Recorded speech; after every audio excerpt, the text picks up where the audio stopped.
I'm on holiday, so this is the best time to talk about 1830s undergarments. And in today's video, I wanted to make petticoats for 1830s. 1830s is well known for the fact that it is a pre-crinoline era. It is a video about how I made corded petticoat and also a simple petticoat to cover the corded petticoat to make sure that there are no wiggleness happening. The roughness of the corded petticoat is covered by the plain petticoat at the top of it. We're starting with the corded petticoat. I'm using a white plain cotton and making sure that all the creases are ironed before sewing all of them together, making sure that there is a skirt opening.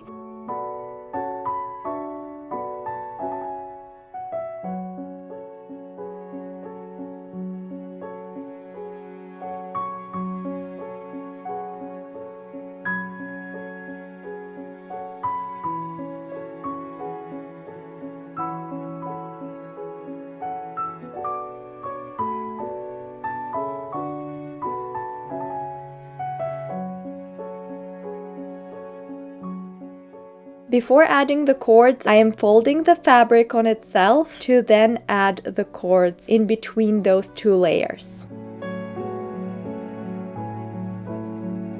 For the next 3 weeks, my whole personality was about inserting the cords for my petticoat. Because it took me so long to insert these cords, I wanted to include the most amount of footage in this video of me inserting these cords. Because yes, it takes a very long time to insert these cords, and I used a sewing machine, whereas extant garments were all sewn by hand.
This is what you get from that time lapse.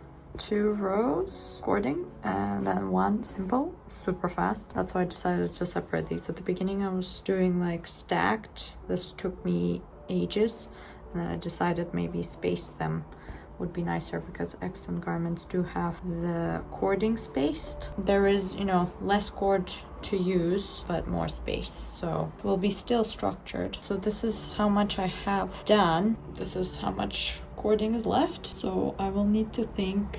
Maybe I have enough, maybe I won't, but I will try my best to use all of this, obviously, because I don't need this cord. If I don't have enough, I have something similar to this, so I should be fine. Hello, kind people. I was working on the petticoat. Cord has finished, the 3mm one, and I think I only made 30 rows of cord, and I want more because this is only at the bottom of my petticoat and I want more. I had to order more. I've decided to go with even thicker cord. I was using 3mm cord and there were 2 together. I thought maybe I can just get some 6mm cord instead of do 2 rows of 3mm cord. I'm just going to use 1, and that's going to be a lot less sewing. Well, they didn't have a lot of the 6mm one, so I got also 5. There's more sewing involved. I need to sew loads. This took me ages to sew, and thank God I only need 1 1830s petticoat and not two, and I will definitely not want to do another one in like close proximity to this one. I don't have a zipper foot, so I had to improvise. I just used a normal foot, and as you can see, I still have loads to go, and I want to make a big petticoat. I was also thinking of calculating, like I was thinking maybe it needs to be like every 5 centimeters. I will add a new row of cording so that I will have the most spread out cording. It will probably end somewhere at my hips maybe. Yeah, I'm just trying to finish with these cords and not buy more. So I've decided to place all my cording 5 centimeters from the last row. What I'm doing is I am using a ruler here. I would measure the 5 centimeters from the last row to the one that I need to sew, and then I put a pin right where the 5 centimeters starts, and this is where my needle needs to go to. Then I would do the same thing over and over and over until it's finished. Yay!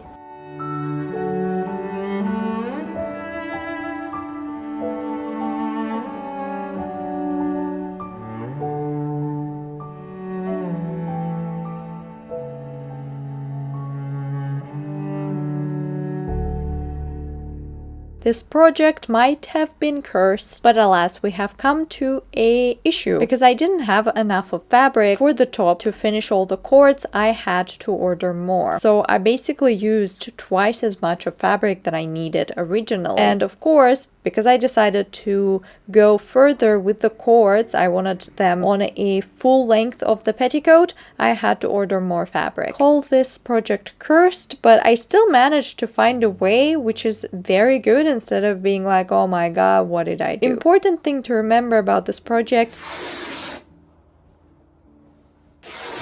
even if things are going awry, you can find a way, and it doesn't have to rhyme. Yeah, you can fix your problems, it can work, and it worked for me. I just didn't want to redo whole petticoat because I took so much time. Instead, I attached new fabric to the old petticoat, and it worked seamlessly.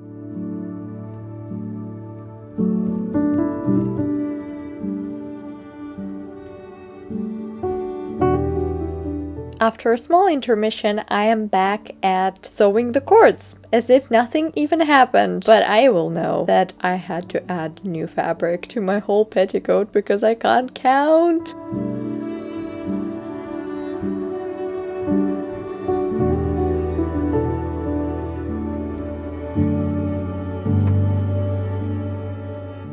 Even on fastest speed of filming this, I was probably sewing just one row of cording, and you can see that it takes a very long time.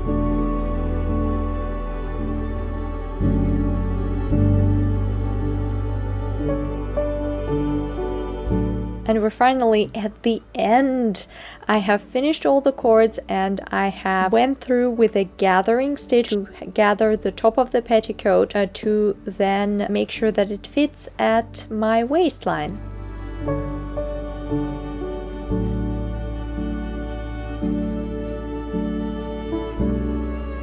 Whilst gathering the fabric at the top of the petticoat, I'm also pinning the gathered fabric to the waistband. Upon reviewing this footage, I would actually recommend for these type of petticoat to use knife pleats, because I have done a lot of knife pleats after this one. The whole shebang about sewing this whole gathered fabric together, at the end it made it a bit too bulky at the waist, and I would actually go with the knife pleats just because it will make the fabric a lot more slimmer at the waist.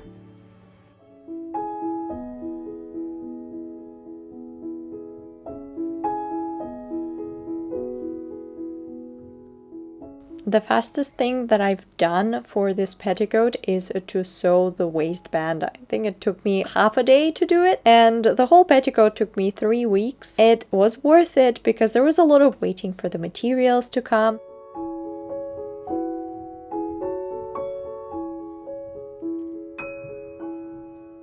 Corded petticoat done. It looks awesome. I got loads of cords at the bottom. So this a bit I actually finished by hand because for my sewing machine it would have been a bit too thick, because I had 2 layers of fabric instead of 1. I decided I'm just gonna make it by hand. I've got heavier cording at the bottom because that's what the method was at the beginning I started, and then I got super lazy, which is still very historically accurate because you can see from the accent garments they did have bigger gaps between the cords. It is beautiful. And now I need to make another petticoat. For the plain petticoat, I am using a lighter weight cotton, and again I am assembling all the skirt pieces before I will be adding the details to the skirt, making sure that there is a skirt opening, a vent, so that I am able to then wear the skirt after.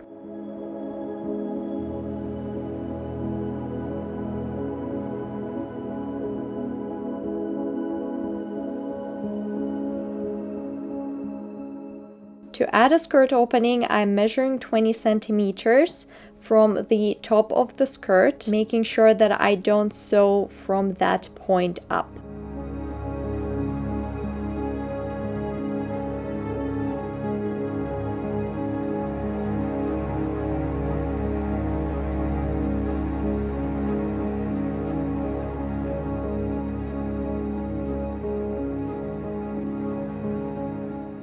I'm then pressing all the seams open.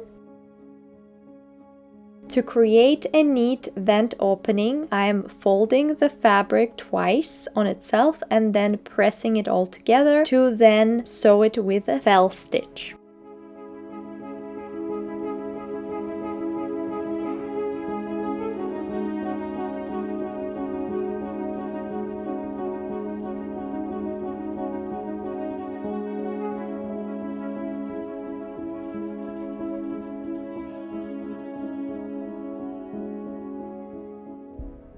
It's early in the morning and I am making another petticoat slash a skirt that I want to wear also. That's why, well, I'm going to be hand sewing some parts. One of the areas that I want to currently sew is where the opening will be on the skirt from the outside. Obviously it looks like this. I'm gonna felt stitch the inside so that from the outside it's gonna look like this. I have been hand sewing yesterday too, corded petticoat, and I kind of really enjoyed the act of hand sewing.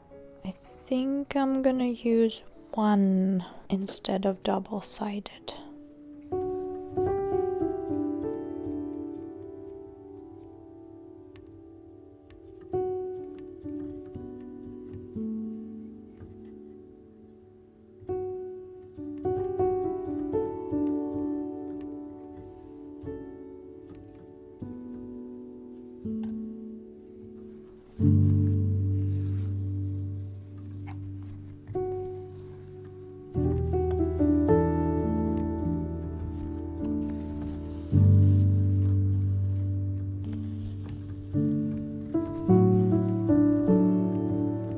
I've also reinforced the opening of the skirt to make sure there are no tears when I'm wearing it.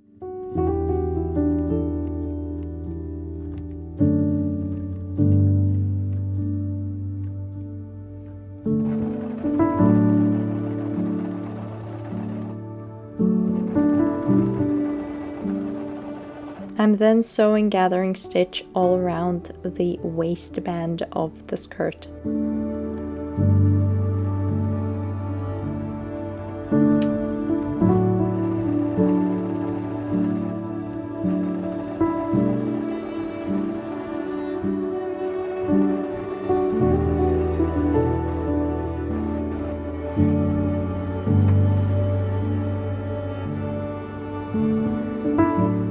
I'm pulling from both sides using the gathering string to make the skirt fit my waist.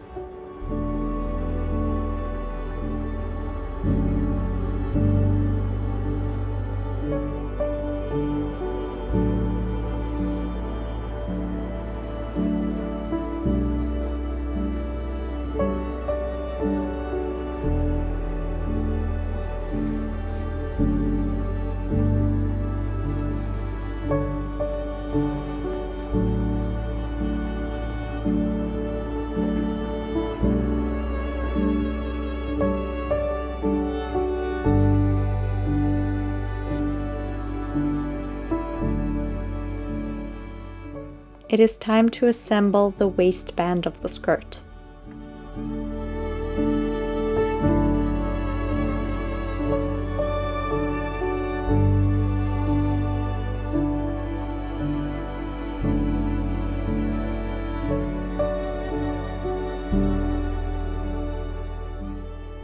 Now attaching the waistband to the main skirt.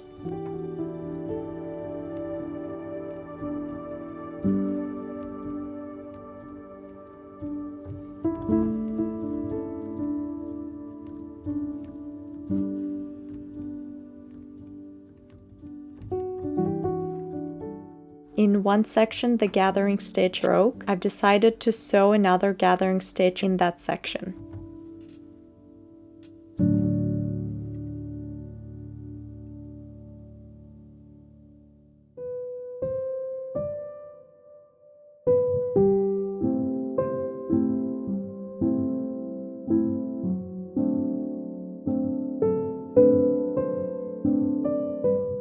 I still have some areas that are not very nicely gathered, so I'm fixing it with pins.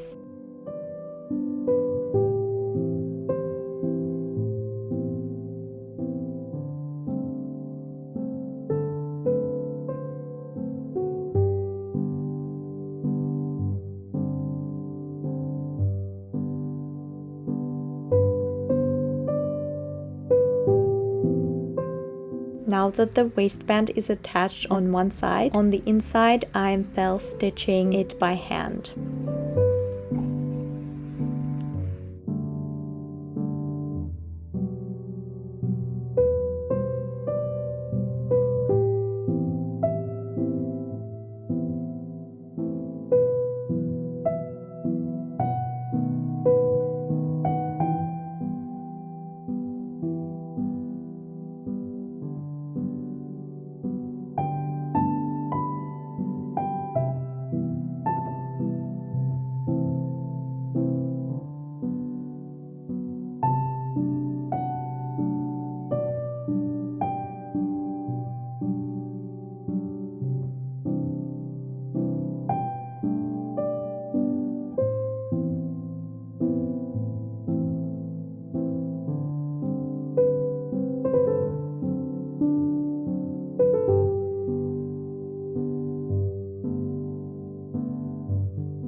I have some raw seams left inside of the skirt, so I'm folding a longer seam over a shorter seam and encasing a shorter seam in a longer seam.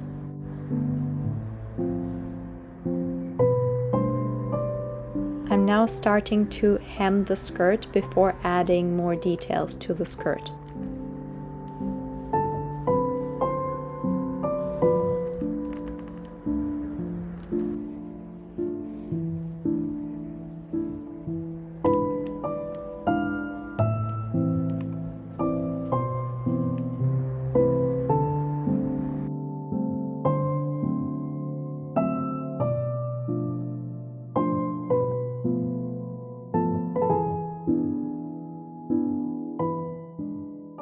This petticoat was a bit long for me, and instead of cutting the fabric off and not using it, I've decided to do a very handy method that was very historical when people have reused their petticoats to when they will grow up. The method is called pin tucks. I've decided to create pin tucks for my petticoat. Pin tucks are created by folding and stitching lines on your fabric in parallel fashion. This will shorten the amount of fabric that you have.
After sewing 5 pin tucks, I've decided to add a lace decoration right at the bottom of my petticoat.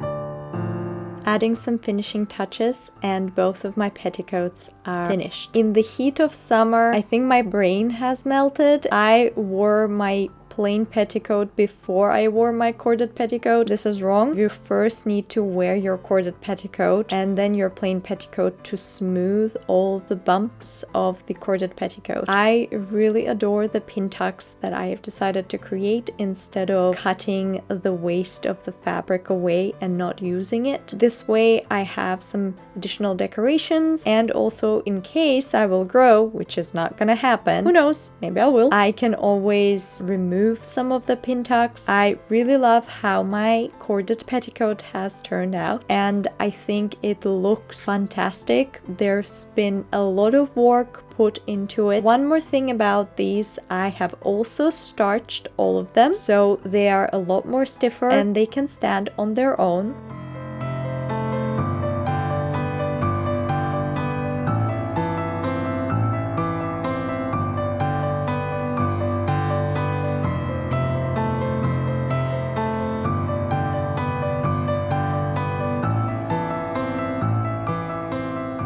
And here's all the magic of what happens under an 1830s skirt to create the fullness before the crinolines were invented.